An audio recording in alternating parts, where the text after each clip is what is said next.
Good evening. Thank you so much for joining us. This is the main news on Camnet TV with me, Sylvia Zulu. Here are the top stories making headlines in our news tonight. Former police deputy IG KATANGA sentenced to 3 years in prison for proceeds of crime. Government dismisses EDGAR LUNGU'S claims of poor quality education. LUSAKA residents questions government's economic recovery reassurances. In international news, US accuses Rwanda of supporting M23 rebel group in DR Congo. And in sports news, Bruce MWAPE names Copper Queen's 23-member squad for Olympic qualifiers. Do join me with the details after this. Water is life. Each drop counts and each must be cherished. Our tried and tested product meets all international standards. With our smart drip technology, we aim to deliver precision irrigation designed to reduce blockage and wastage, ensuring a high yield. REASSURANCES, your smart irrigation partner.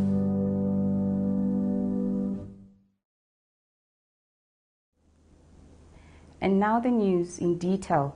Mombwa constituency member of parliament, Credo Nanjua, has regretted the dry spells which has affected Mombwa district. Speaking when he toured some fields to familiarize himself with the extent of damage, Mr. Nanjua said the situation cannot be blamed on anyone, adding that government will continue to monitor the situation to ensure appropriate response. The lawmaker, who is also Southern Province Minister, says currently government through the Food Reserve Agency is selling maize to cushion hunger in the area. Meanwhile, Chief Mulendema has appealed to government to intervene in the disaster, disclosing that all 75 villages in his chiefdom are affected.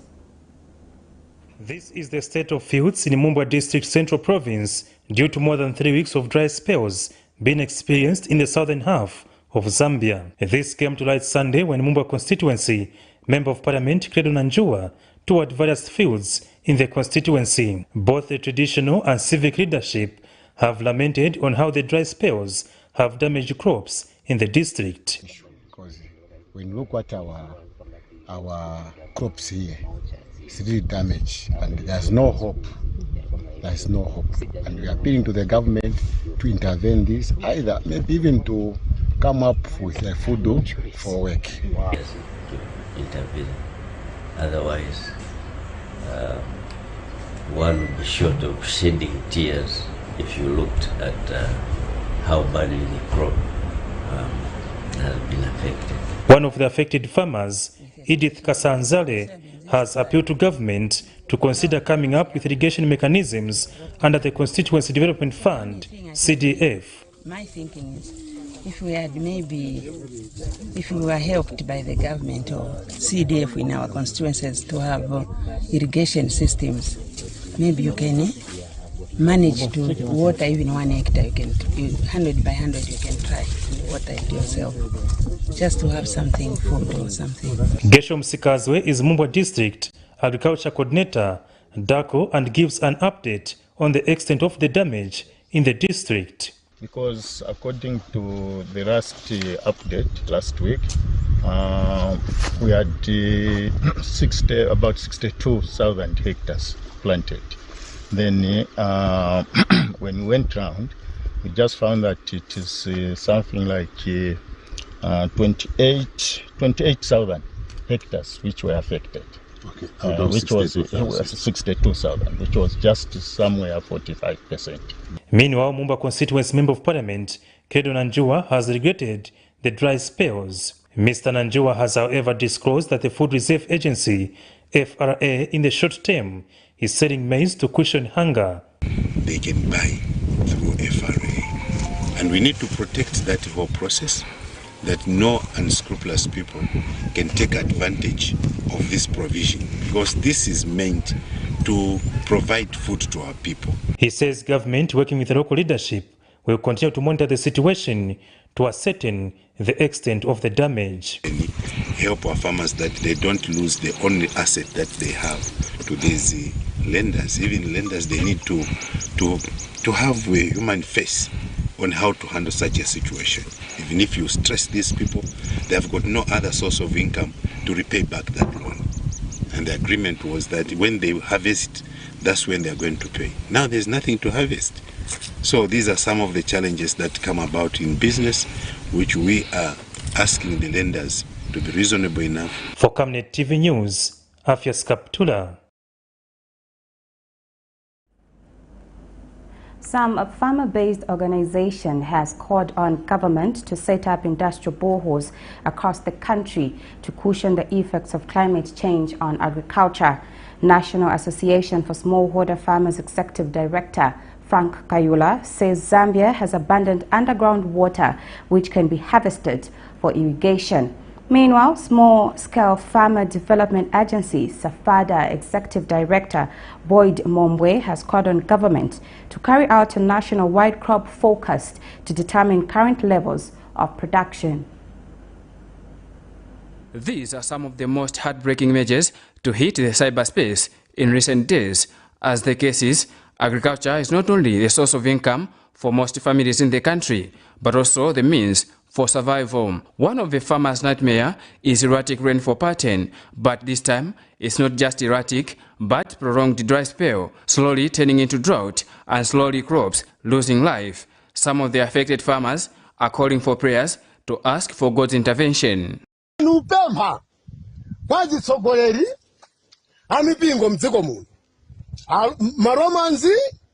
Nike posowa RCZ bikoka kienti kapemphere mulungu tikambe naye atipatse mvula atipatsa mvula mulungu tidzakhala mpakudya vokwana analankhula wena mdziko muno akuti iyo tsiku la mapemphero ni tsiku la chabe ife sitifuna lomba mauyaja bonani chimanga munda mulupe ninjala iyi ninjala iyi. Small-Scale Farmers Development Agency SAFADA Executive Director Boyd Mombwe has called on government to declare this farming season a disaster. If you go on the ground, you find farmers complaining, holding their cheek, worrying, thinking about what will happen in the near future in terms of household food security. So we feel like looking at the situation, it's important that government looks into this very seriously and declare the season as a disaster, a national disaster, so that we are able to attract well-wishers, if possible, to help us venture into off-season farming activities like winter maize, growing winter maize, and also helping farmers to go into other crops. Meanwhile, National Association for Smallholder Farmers Executive Director Frank Kayula says Zambia has abundant underground water which can be harvested for irrigation. God has given us water. Underground water is plenty.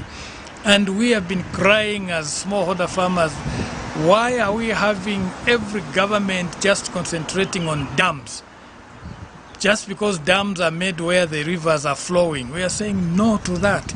We want water harvesting instruments, tools, to be even where the rivers are not, because underground there's a lot of water there. We want boreholes, industrial boreholes as it were. And this can be done if the same government can do dams. It can't fail to do boreholes where people who are not even near any river can draw water. And by the way, it is a solution that we think can start now. For now, farmers continue to look to the skies and hope a miracle happens soon. Vincent Piri for Camnet TV News, Lusaka.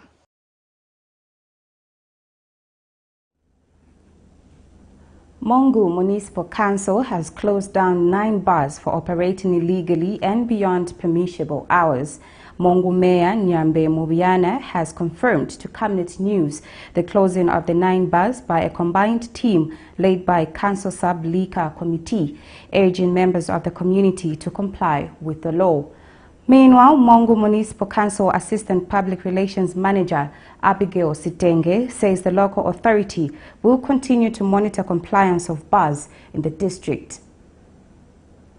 Mungu Mungu Municipal Council has closed down 9 bars for operating beyond permissible hours without reassurances in Mungu district. Over the weekend, the council conducted an operation to check on compliance levels by bars. The operation was conducted in areas around Kanyambi, Katongo, Kagravel, Chisonga, Kaplanga, and Mungu main town. Mungu Mayor Nyambe Mumbana says some bars were found operating outside stipulated hours, contrary to the requalancing regulation of 2012 for noise pollution.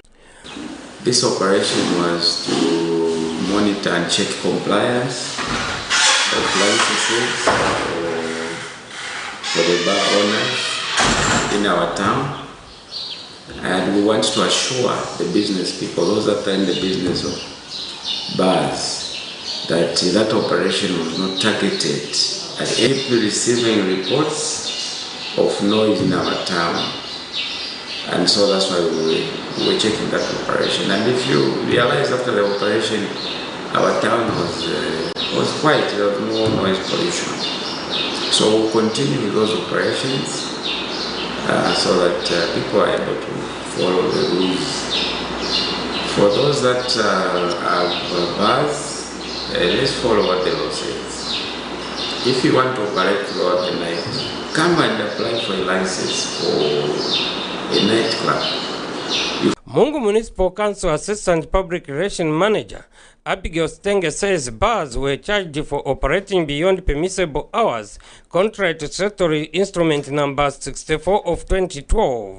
And during the operation, it was observed that some bars are complying because by 22 hours they had already closed for business, which is a good thing.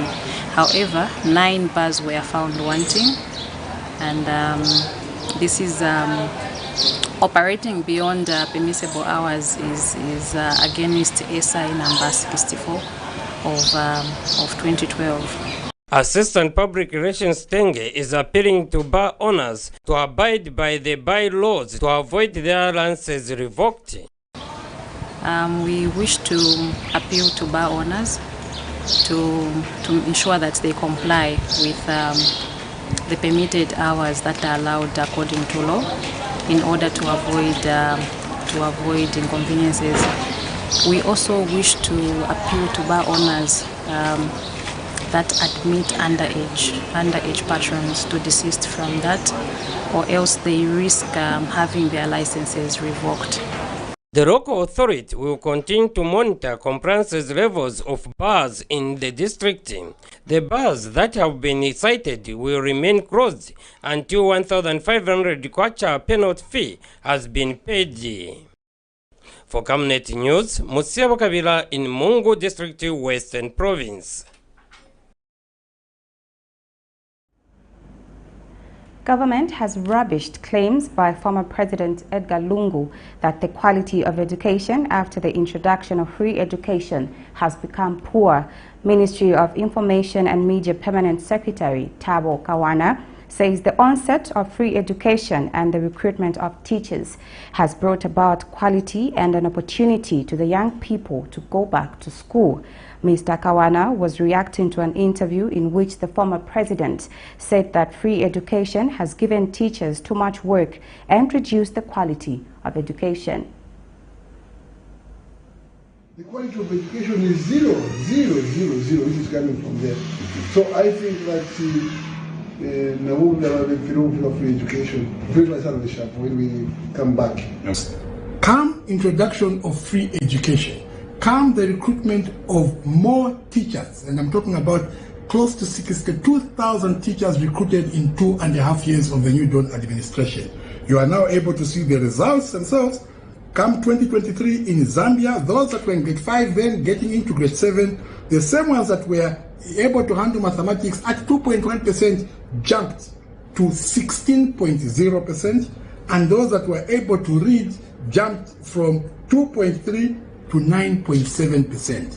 These are the figures as compiled by a UN agency, this is UNESCO, and Zambia. And these are figures that are representing Zambia globally. So it shows you that the onset of free education, the recruitment of teachers, has brought about quality, has brought about an opportunity to the young people to be able to go back to school, including those that had since left school. And to date, we are talking about over 2 million people that have taken back to classrooms.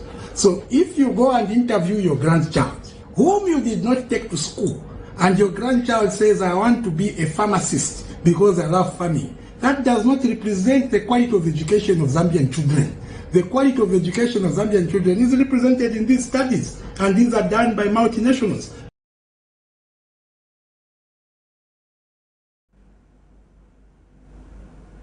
Meanwhile, the ruling United Party for National Development, UPND, has described as unfortunate sentiments attributed to former President Edgar Lungu, suggesting that free education policy is a drain on state resources and will be discontinued once he is elected into office in 2026.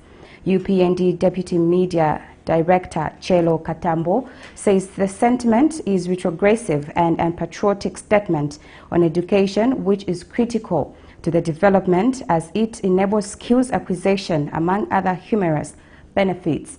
Mr. Katambo argues that Zambia's National Vision 2030 and SDG number 4 clearly advocates for universal access to quality education by 2030, which can only be attained through government's free education policy from preschool to grade 12. We also want to know that the scrapping off of free education will result into the scrapping off of meal allowances for university students.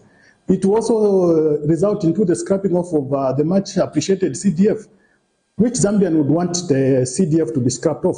And which Zambian would want their children to suffer at the University of Zambia and other universities because they cannot manage to pay for their education? When the UPND government came into power, they reintroduced the meal allowance, which the PF had abolished. And you can see that there is a jubilation in most of these universities because now children are able to learn free, knowing that they will have a meal for tomorrow. And for Mr. Lungu to just come today and say he wants to scrap off this meal allowance, scrap off the free education, I think that is a fallacy.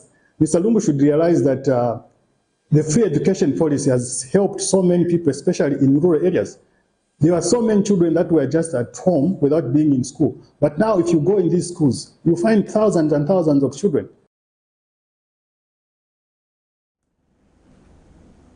The United Kwacha Alliance has described the country's corruption fight as a shame despite improvements which have been observed in the country. Alliance interim chairperson Sakwiba Scotta says the country's corruption fight is now advanced, claiming the recent Corruption Perception Index does not reflect gains in the fight against corruption in the country. Mr. Scotta says despite the improvement in corruption fight index, it does not mean that the country's corruption has reduced from how it used to be. It's being fought successfully. Yes, there's been an improvement in terms of the perception, but that's exactly what it is, perception. Perception is not a reality. It is what people seem to see. If you've got very, very sharp people, very bright people, they can do things under the table that you do not see.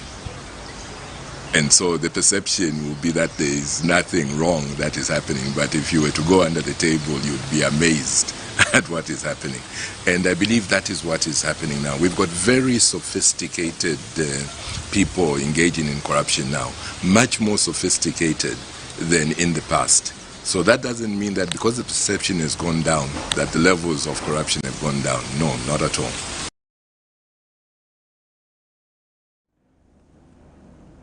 Kawata Member of Parliament Andrew Tayengwa says he will not allow what he terms as invisible hand at the Lusaka City Council LCC continue delaying Constituency Development Fund CDF projects. Speaking at the handover ceremony of 566 desks out of the planned 1,191 desks to 7 schools at Timothy Monakatwe School, Mr. Tayengwa says he is determined to improve the livelihood of Kawata residents, hence delays are not welcome.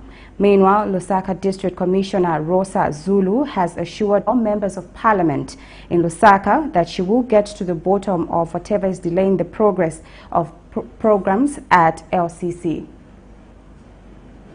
7 schools in Lusaka's Kawata constituency to benefit from 566 desks handed over by Kawata Member of Parliament Monday 19th February 2024 at Timothy Mwanakatwe Primary School. Speaking when he handed over the desks, Kawata lawmaker Andrew Taengwa says he has made it his mandate to ensure quality standards of learning are achieved in his constituency. Mr. Taengwa is however saddened by the alleged incompetence of the procurement department at the Lusaka City Council. What he says, I'm requesting you, please, to engage also Lusaka City Council, because that invisible hand that is causing some of these projects to stall, we are not happy. There is no way the president is saying, let's go, let's pull this direction, and someone else is doing us backwards. And Lusaka District Commissioner Rosa Zulu says it is unfortunate that the Lusaka City Council is alleged to be delaying various projects in various parts of the district. Ms. Zulu has also urged the pupils to prudently use the new desks they have received. There is an invisible hand which is delaying the process at Lusaka City Council. I've heard you. This is not something which someone should do. I'm a sad person just to hear that. And this one, I assure you, I will not sleep. This is not the first time I'm hearing this. We are not going to sit and wait for people to delay our progress. Meanwhile, the District Education Board Secretary Ian Miyoba had this to say. Those children and parents who have managed to access education now, that will appreciate what your government is doing.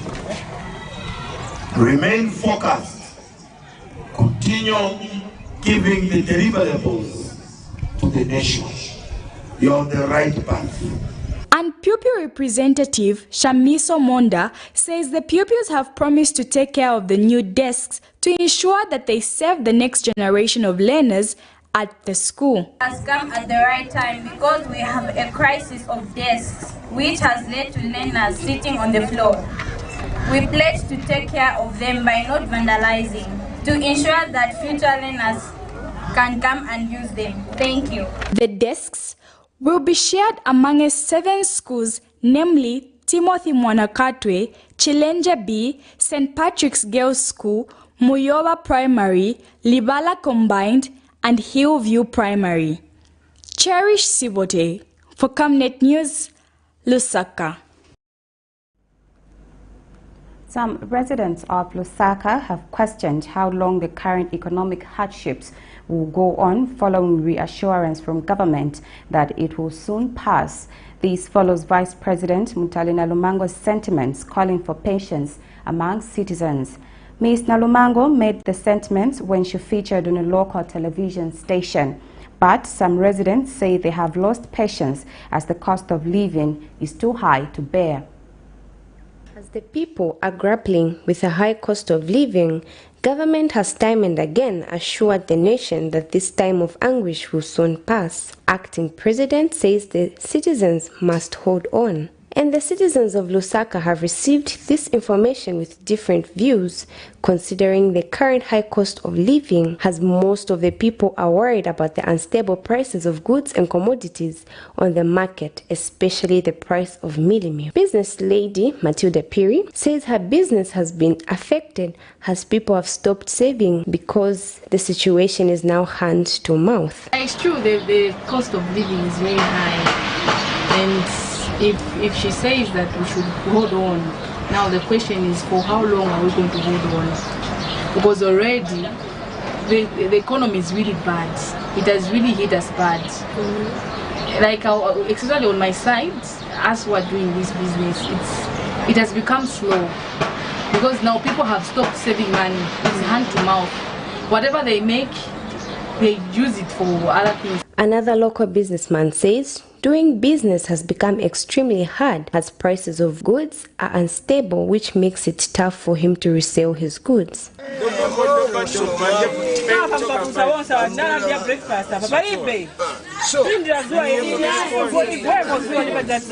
Mary Mwamba, a senior citizen of Chilenje Township, who owns a small business, says she's unable to order vegetables as the price have hiked. The senior citizen says it's difficult to have a proper balanced meal.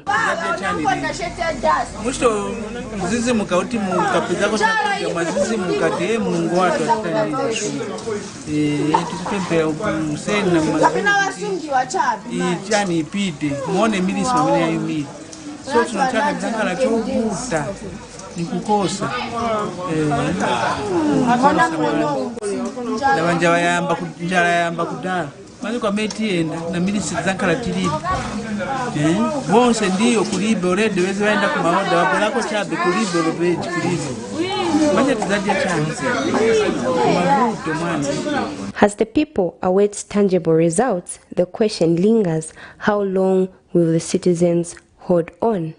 Prudence Chibwe for Camnet TV News in Lusaka.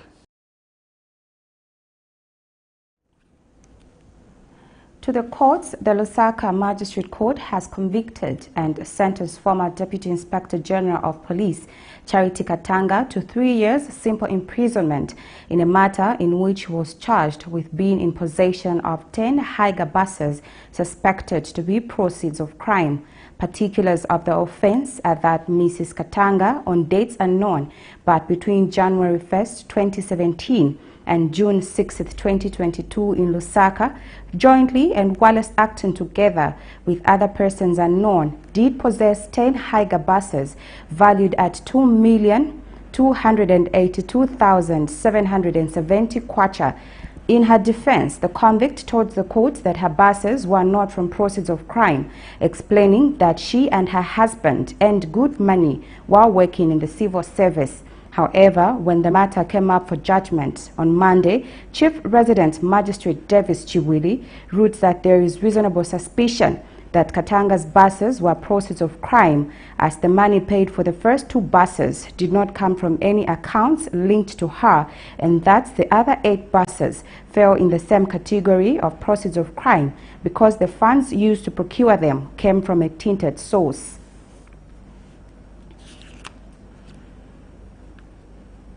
Now, 3 bodies have been discovered in decomposing state in Chipokolo village in Ponda Chiefdom near Kasisi Mine.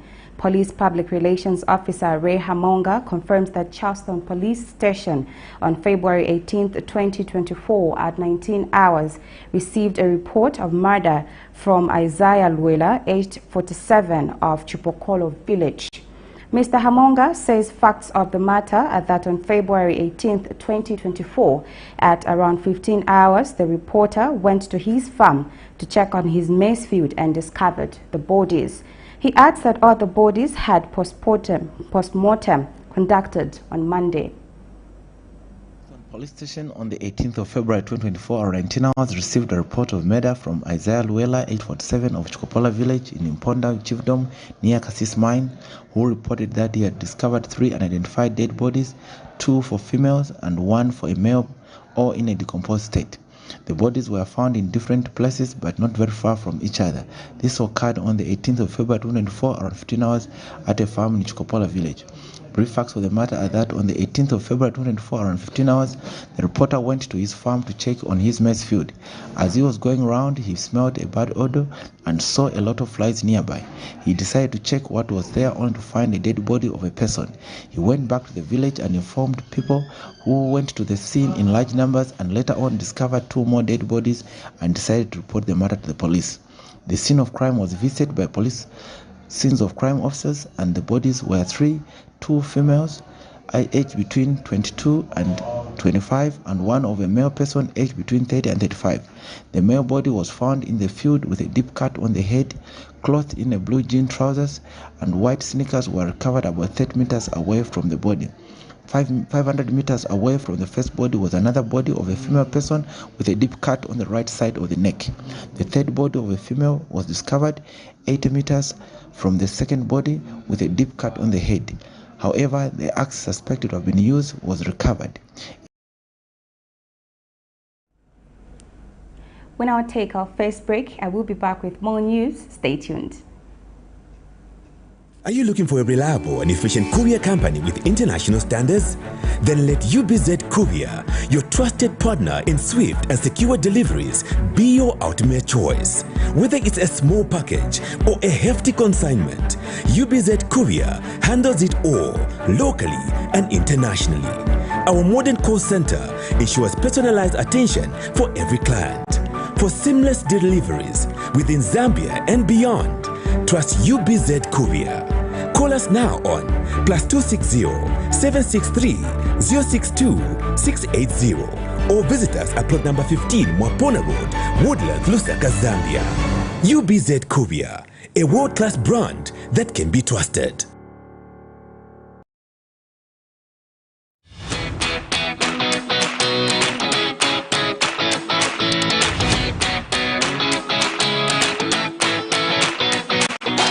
It's a January back-to-school promotion bonanza at Darren Bay.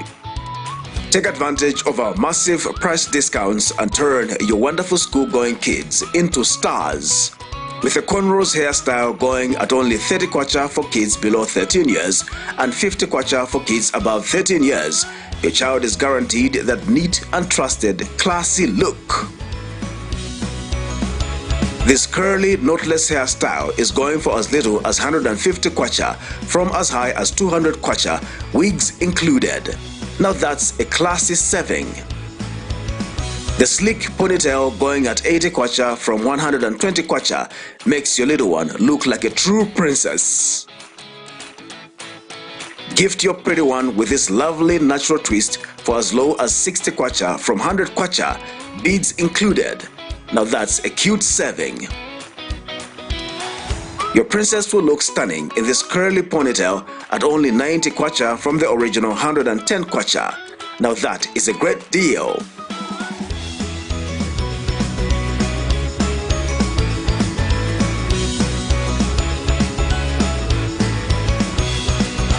You will find us along Mosi Road, 4th Close, on the left after Kalikiliki Police Post in Ibex Hill, Lusaka. We are open from 0720 to 17 hours, 7 days a week. Call us for appointment bookings on 0772 870588 or WhatsApp on 0972 049213. Darren B, a touch of class.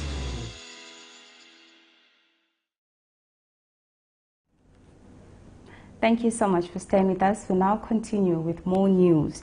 Renowned historian Professor Bizek Piri has challenged youths in the country to be patriotic and set aside self-interest when aspiring for presidency of the country. Speaking to Camnet News on the death of late Namibian President Dr. Hage Geingob, who died on 4th February 2024, Professor Piri explains that Zambia and Namibia share a cordial relationship which should be cherished by the upcoming generations. Professor Piri, however, advises the youth to be full of assistance to the country's growth. The late Namibian President's memorial service will be held on Saturday, the 24th of February 2024, while the state funeral and burial will be held on Sunday, the 25th of February 2024. Talking about the Namibian president who recently passed on and is yet to be put to rest, one of the things that the young generation need to know is that when Zambia attained independence in 1964, most of the countries surrounding Zambia has 8 neighbors, surrounded by 8 neighbors. At that point, there were only 2 other countries that were independent. That was Tanzania and Botswana. And Zambia was one of those countries that strongly supported the freedom struggle. Namibia was hosted in Zambia, and we had what was called the Namibia House, somewhere opposite the central district government, where the High Court is. That's where their offices were.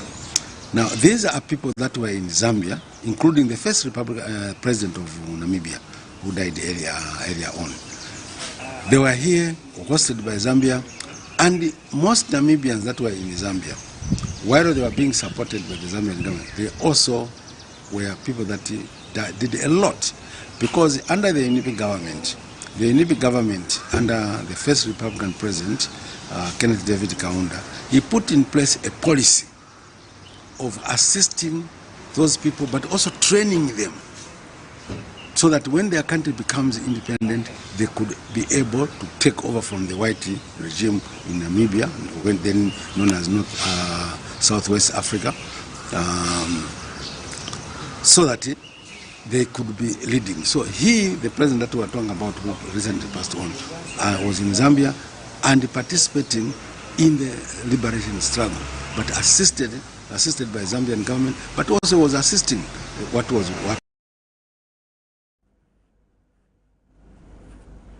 Government says it stands steadfast at the forefront of activities to combat cholera and promote public health awareness. Speaking when he officially opened a 2-day media information session on cholera reporting in Zambia, Ministry of Information and Media Permanent Secretary Tabo Kawana says government is in close collaboration with partners in sensitization to raise awareness on cholera prevention and mitigation strategies.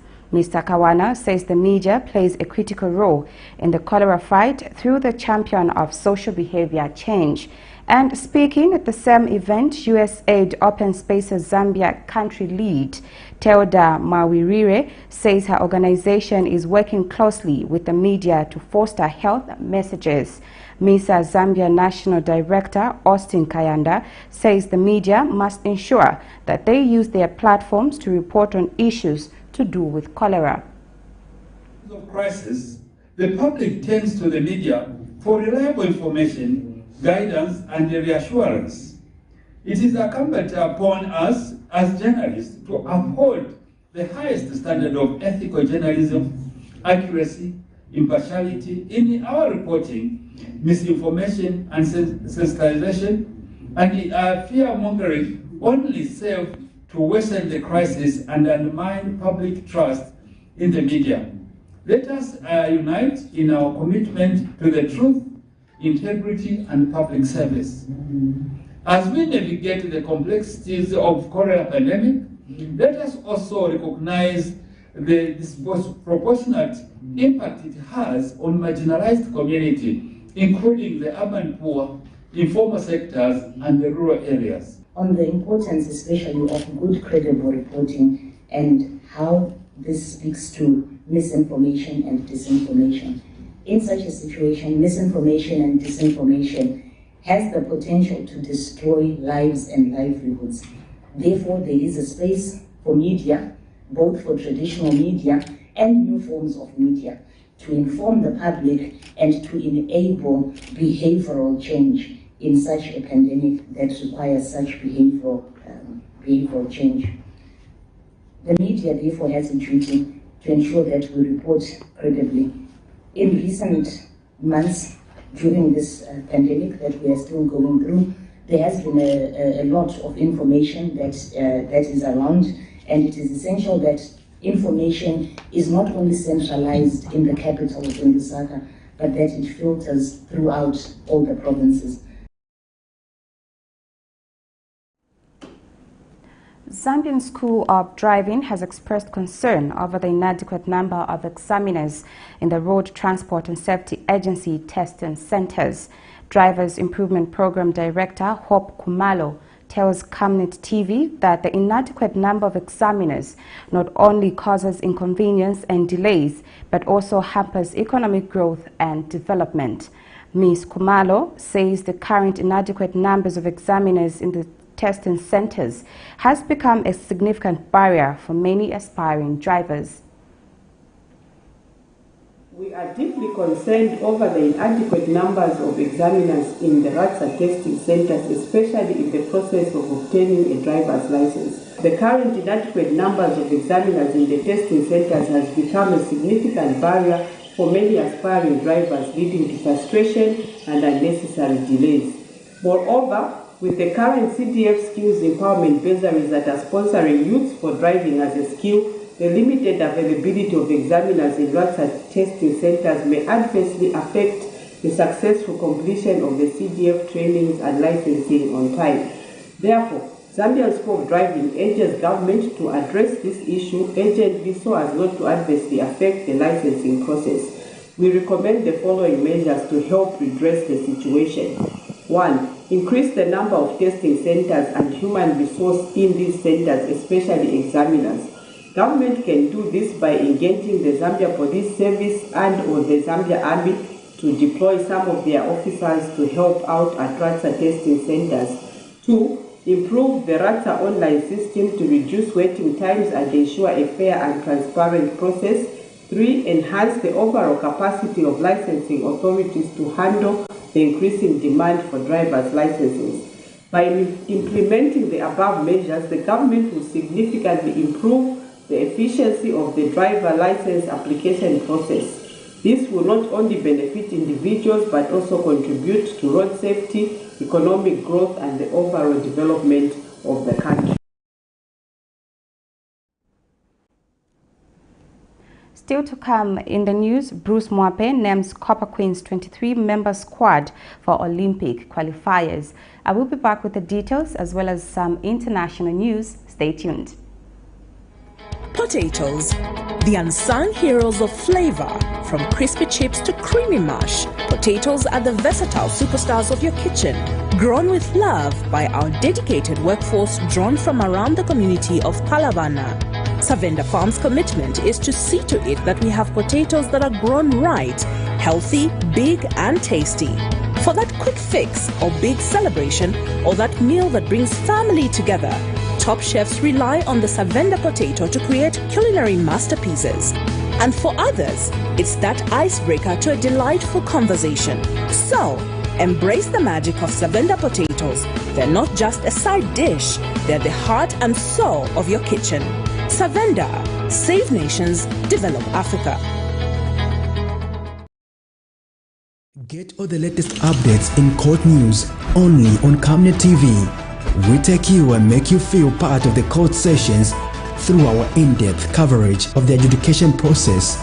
Get informed on those who have been arrested, delayed and denied the police bond or bail victims, persons taking plea, court adjournments, verdicts, and those administration issues in the judiciary. Camnet TV is on channel 274 on DSTV, channel 25 on GoTV, and find us on channel 106 on Topstar. You can also follow and give us a like on our social media platforms. Camnet TV, not just another channel. Water is life. Each drop counts and each must be cherished. Our tried and tested product meets all international standards. With our smart drip technology, we aim to deliver precision irrigation designed to reduce blockage and wastage, ensuring a high yield. RenGlow, your smart irrigation partner.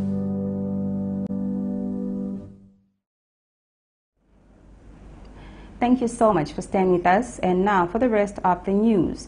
In international news, the United States has accused Rwanda of backing the M23 rebel group in the east of the Democratic Republic of Congo, prompting a backlash from Kigali. In a statement on Saturday, U.S. State Department condemned the worsening violence and called on M23 to cease hostilities immediately and withdraw from its current positions around Sake and Goma. It called on Rwanda to immediately withdraw all of its military personnel from the DRC and remove its surface-to-air missile systems. The comments have provoked a backlash from Kigali, with the Foreign Affairs Ministry saying that the U.S. statement distorts the reality and that Rwanda reserves the right to self-defense against the DRC's actions in the area, which it claims threaten Rwandan security. Here's a roundup of international news. The United States has accused Rwanda of backing the M23 rebel group in the east of the Democratic Republic of Congo. In a statement on Saturday, U.S. State Department condemned the worsening violence and called on M23 to cease hostilities immediately and withdraw from its current positions around Sake and Goma. It also called on Rwanda to immediately withdraw all of its military personnel from the DRC and remove its surface-to-air missile systems. The comments have provoked a backlash from Kigali, with the Foreign Affairs Ministry saying that the U.S. statement distorts the reality and that Rwanda reserves the right to self-defense against the DRC's actions in the area, which it claims threaten Rwandan security. Kigali also expressed deep concern over what it terms the abandonment of the regional peace processes and said that the international community is indifferent to DRC's dramatic military build-up. It comes amidst an escalation of violence in eastern DRC in recent weeks, with clashes between the M23 rebels, army forces and self-defense groups that support them.